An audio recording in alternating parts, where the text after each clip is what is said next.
Good morning, folks. How you doing?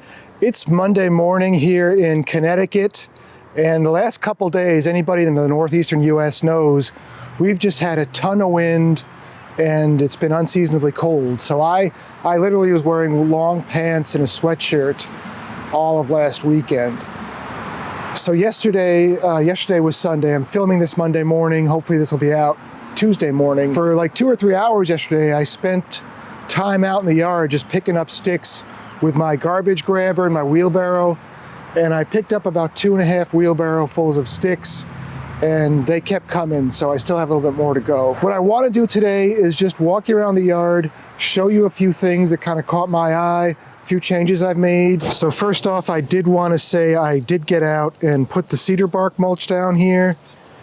You can see where the animals have been trying to bury seeds in it. But this is much better. I haven't gotten out and fed the birds yet today. They've only got food left in the middle feeder there. But they seem to have figured out how this all works. The viburnum dentatum is just coming into flower. And this is just straight viburnum dentatum, which is a native. But you might see one. There's blue muffin is a popular one in the trade, and I know there's other ones as well, but blue muffin is the most popular viburnum dentatum I can think of. This bed over here, this is epimedium sulphureum, which is a ground cover, does great in dry shade. It's one of the best plants for dry shade. And I divided this about a little over a month ago maybe, and it's just doing great. You see all the light green foliage there? That's all new growth. So this is all going to just fill in. This just kind of reinforces how important it is to divide perennials, because this is going to basically in a year or two fill a much larger space, just be a carpet, but also the plants are much more vigorous. This is Paris Heuchera, and I mean, look at how nice these flowers are. Nice bright red. We're in the shade. I'm not sure that this would be as bulletproof as the epimedium I showed you, but if you've got like a humusy soil in shade, which, you know, I've got some compost under this bed, so this isn't horrible soil.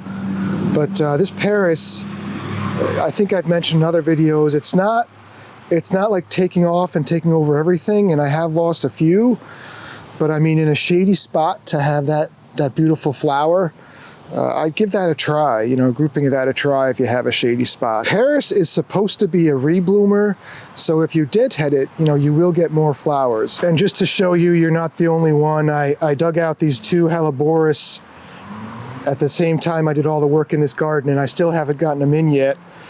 So, you know, I do need to, even if I just dig a hole and stick them in the ground, give them some water, they're still alive at this point, but they're not happy campers. And we want our plants to be happy campers. I have this crabapple over here, and crabapples are famous for getting fungal leaf diseases and leaf spot, and they drop their leaves through the year. So I'm not a huge fan of crabapples. I'm pretty much not a fan of crabapples because they'll shed leaves all summer unless you spray them. Below this crabapple usually just turns into like 2 inches of crabapple leaves. But what I've been doing is just before every mowing, I will bring the blower out and blow all the leaves out of the bed and then kind of shred them up with the mower. So it keeps things looking a little bit neater out here. And also with leaf spot diseases, you don't want to keep the leaves by the base of the shrub, because then when it rains, the disease can bounce back up into the shrub. Which then leads me over here to this mountain laurel, which I also mentioned mountain laurels tend to get leaf spots. And I mentioned how you should clean the leaves up underneath them to prevent the leaf spot from spreading. So what I've been doing with this mountain laurel as well is I'll come out before I mow and I'll blow all the leaves out from underneath the mountain laurel and just blow them on the lawn, and then let the lawnmower shred them up. I'll see if I can find a picture from my last update video, but this is agastache. And the last time you folks saw this, I had just cut the whole plant way back. So if you take a look,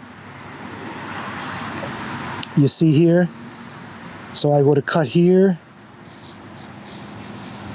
and I would have cut in here, and it's growing back wonderfully. This will hopefully keep this perennial down to 3 to 4 feet tall, so it won't take over the whole landscape. In the last update video, I talked about this catmint seedling I found in the garden and transplanted. This one was actually wilting. It was so dry, so I cut it back. You see here, I cut it back, gave it some water, and now it's coming back, you know, in a much more compact form, but I think it's established some roots now. Catmint really wants to be an upright grower. So when they self-sow in the garden, which is pretty much all I've got now, they come back being very upright. So I guess the secret, if you want to keep them low, is to just nip them back or don't let them go to seed. And then here's one of the repeat blooming daylilies coming into bloom.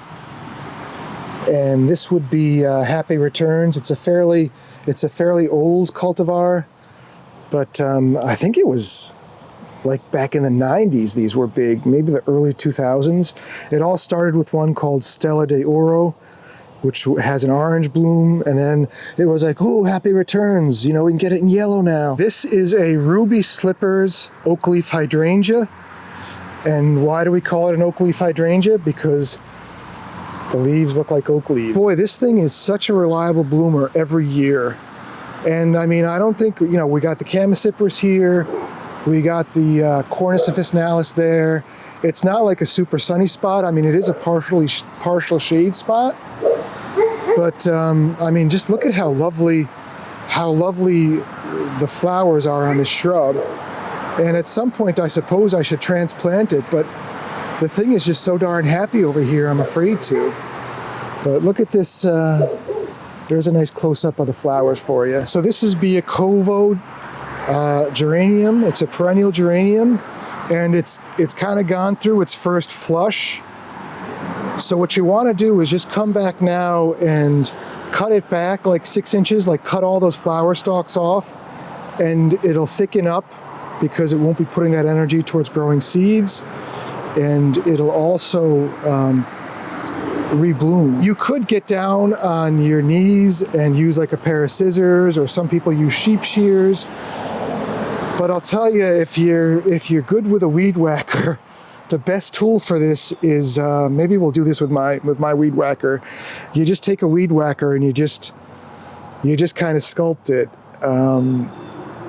you know, being careful.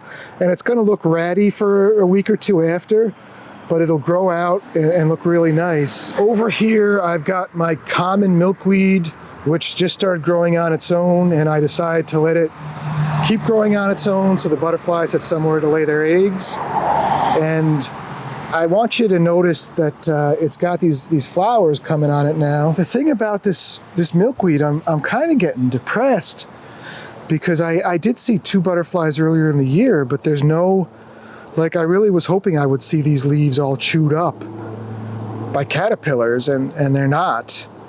And I'm getting kind of worried that we have no ticks, we have no grubs in our lawns, but we've also got no butterflies. That really is a cool flower. Hopefully I'm getting a better shot of that. The hartlage wine, this is the one by the front of the house with the sunniest spot that was first to bloom.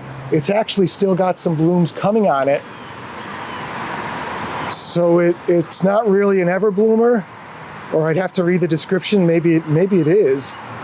But it's definitely, it had a really heavy first blush of blooms, and now there's still a few coming back. And I'll tell you, if you've got like a shrub border or a woodland area, I really couldn't see not planting hartlage wine, like a grouping of 3 or 5 at the back, because it's just such a showstopper when it's in bloom. I mentioned in my last garden tour video, I do need to come through and thin out a lot on this hydrangea before it gets out of control, because it's getting out of control. I also do just want to take a moment and show you my Impatiens, and I'll see if I can get a picture of the Impatiens when I first brought them out from indoors. But they were very anemic looking, they were yellowish, and there weren't even any baby Impatiens growing in this pot here, and there were still some seeds, so they're coming up. But what I'm going to do is I'm going to come through and cut back these Impatiens to kind of shape them a little bit, And I'll probably put the cuttings in some water and see if I can propagate them, and then maybe put them in that pot over there. But I just wanted you folks to see, I fertilized them once when I first brought them out, and a second time about a week ago. And I mean, look at how gorgeous they are. On a similar note, these are tuberous begonias that I overwintered, and I still have to move these to the back patio, but like, I'd like to come through, and I don't know what the rules are for tuberous begonias, but I'd like to come through and cut it like right after this joint or this joint and let that start growing. I need to, I need to cut them back a bit and make them more bushy, but I'm so afraid if I cut them back that they're just going to stop growing. But I guess that's how we learn. Look at this. And I fertilized these a couple times too. I love the pink. I'm not really a hot red fan, but I love the pinks. And then this is a pot of the tuberous begonias that didn't make it. I think I had these in the shadiest spot where I was storing them over the winter, and it was just too much shade. I did get out Sunday morning and I cut back the allium that were over here, and I moved this pot a little bit forward. And this is the bacopa. And I think my wife came home with this one, but I think it's going to do fine here. Bacopa would be full sun. I really like the way it's got like the three different, like luckily the way the hook worked, it's got the yellow, the orange, and the white all in the same shot. But this will come down, and this will be like a foot to 18 inches longer by the end of the summer. When you get these days in the summer that are 80 or 90 degrees, they will drink all the water in the pot in one day. And if it's really hot, I may actually water them twice a day just to make sure they stay hydrated. I went to a garden center in Brookfield, Connecticut called Shakespeare's Gardens. And if you're in the area and you're a gardener and you want to go to a garden center and just have a lot of fun, leave your credit card home, bring a certain amount of cash, and just, set the limit there, because otherwise you'll be in debt for the next 3 years. But I went to Shakespeare's Gardens and I was looking for a hanging plant, and I had a shepherd's hook for over here, and I tried this. This is a fuchsia, and I have no idea the cultivar. It's not labeled, so if anybody knows, let me know.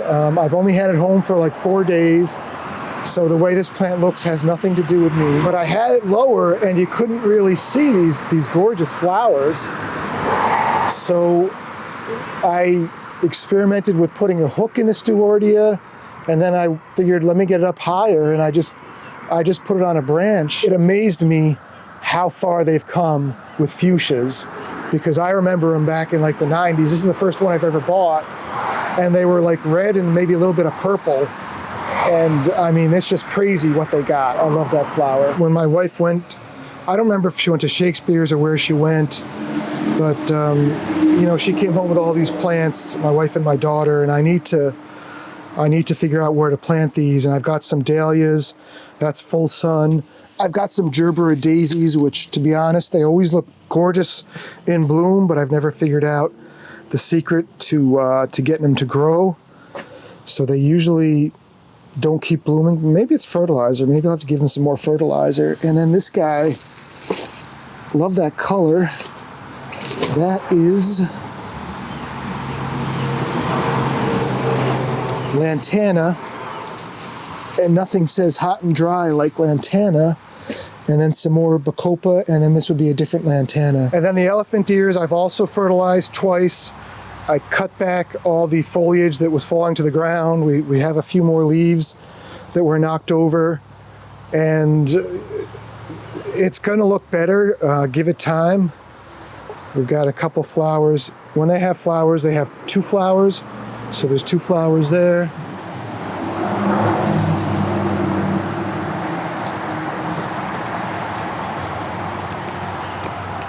One flower there will make me a liar.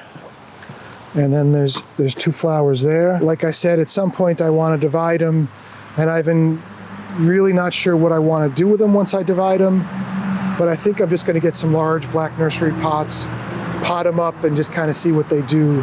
I'll take maybe the smallest one and put them back in the clay pots, and then probably just compost the largest ones, because I know if they're happy, they're just gonna divide like crazy. And then this corn plant, you know, I'm still not ready to give up on it yet, although I'm pretty sure I should.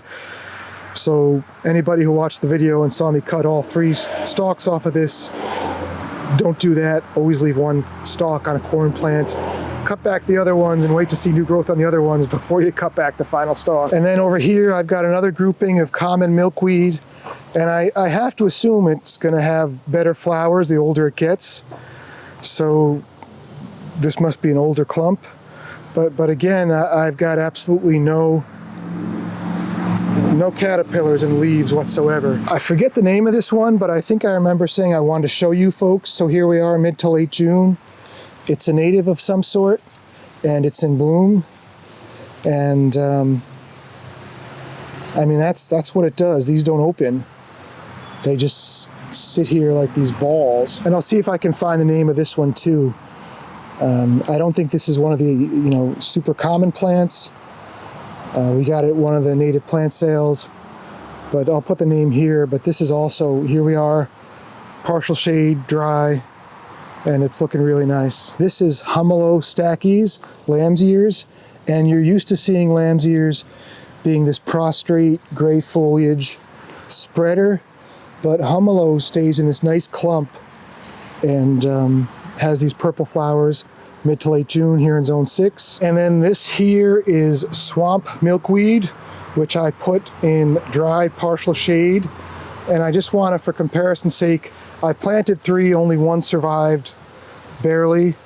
But I just want you to compare how this swamp milkweed looks here to how the swamp milkweed looks over here. This swamp milkweed is the one I've got the drain pipe coming through and running along the edge of the garden, and you can see how the soil is still moist. And I almost want to just get down and cry. But look who I found on my swamp milkweed. Are you seeing this? Butterfly. Thank God. Hopefully, oh, there's one down there too. See down there? We can only do what we can do. Someone's got to do something to help these butterflies.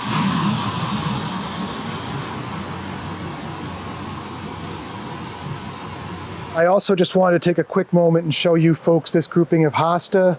I'll put the name below, and it's getting the flowers, and I just think it's really cool, the look of these flowers. This is like a giant, I think I said, you know, this is a giant Hosta. Look at how large this thing is. I mean, each of these plants is like 3 to 4 feet in diameter, but I believe this is like the 3rd or possibly the 4th year I've had them here. And they're really getting established. I love the way they kind of fill in the space over here. And I just think it's so cool. There's like it's like a yellowish purple, like it's a different color, the flowers coming above there. And again, with Hosta, if you've got deer, don't even try it. But unfortunately, the deer population has been dwindling in the area. All right, folks, well, that's gonna do it for this one. Hopefully, my ramblings maybe gave you folks some ideas for your own gardens. Maybe you can help me by identifying what that fuchsia was and any other plants I blacked out on. Go ahead and hit the like button, subscribe to the channel if you're not subscribed, and hopefully you folks enjoy my little garden walks, and maybe you're learning something from them too. I'm really happy to see those 2 caterpillars. I don't want to get too emotional, but I can get very distraught or upset about where we're going with spraying all these pesticides and not taking into account the beneficial insects. So it's just nice to know that we still got some there.